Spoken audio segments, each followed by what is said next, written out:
dan Italia ini gerakannya memang waktunya berbeda-beda, tapi jaraknya ini berdekatan.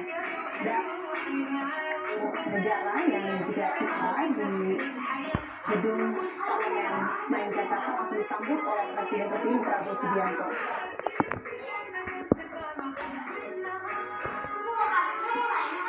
Salah satu yang menyulut dulu kehadirannya adalah pemimpin Yordania, karena beliau adalah sahabat baiknya Pak Prabowo dan punya persahabatan khusus ya, bukan sekedar dalam konteks hubungan diplomasi. Dan biasanya nanti kita mungkin akan melihat beberapa pemimpin ASEAN, negara-negara tetangga yang biasanya langsung hadir kepala pemerintahannya. Kemarin saya lihat juga di pemberitaan ada beberapa utusan seperti utusan Presiden Rusia dari Vladimir Putin, ada juga dari China. Dan nanti kita akan melihat biasanya ketika presiden atau kepala pemerintahnya datang langsung atau kepala negara datang langsung, nah itu biasanya menunjukkan spekulasi mengenai arah dari kedekatan hubungan diplomasi Indonesia di bawah dengan Pak Prabowo dengan negara mana saja, biasanya akan seperti ini.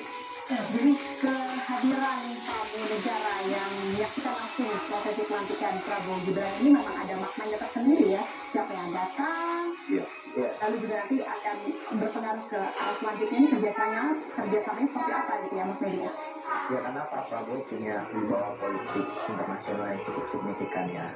Beliau juga punya kemampuan diplomasi yang cukup kuat. Artinya dengan karakter beliau sebetulnya ini jadi kekuatan. Jadi banyak pihak yang kemudian memprediksi secara positif bagaimana Pak Prabowo menjalin komunikasi dengan beberapa negara strategis, Singapura, China, termasuk juga blok Barat dan juga negara di Eropa. Dan saya kira kita juga menyaksikan hari ini Pak Prabowo cukup confident ya. Artinya respon masyarakat internasional, kemudian internasional juga cukup kuat dan atensinya juga cukup positif, karena Indonesia itu negara besar dan punya potensi terus untuk memainkan peran di kancah politik global.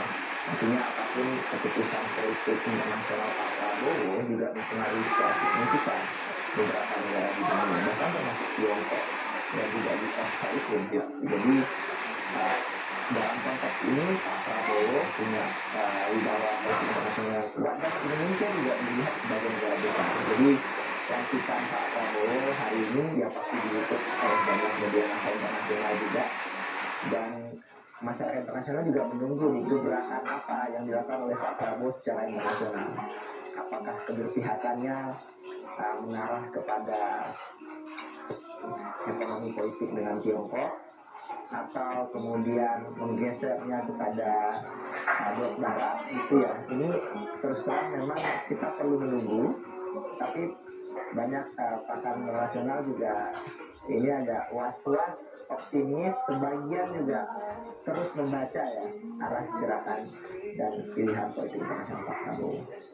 Kalau dari Pak Soto bagaimana Mas melihatnya? Ya, memang menarik ya, ketika berbicara mengenai karakter pemimpinan Pak Prabowo, dia lebih outward looking dibandingkan dengan Pak Jokowi. Inward looking karena memang Pak Jokowi tidak punya sejarah yang beliau betul-betul bergerak dari kepala daerah saja.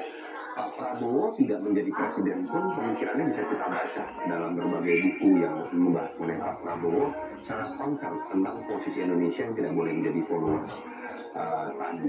Walaupun kemudian orang banyak berspekulasi apakah Pak Prabowo ini ketika menjadi seorang pemimpin atau menjadi seorang presiden akan membuat posisi Indonesia menjadi lebih jelas, dan ketika posisi yang lebih jelas dalam pertarungan geopolitik, resiko politiknya juga ada. Di situ orang kemudian berspekulasi Pak Prabowo ini anti barat, dulu ada yang mengatakan seperti itu, cenderung lebih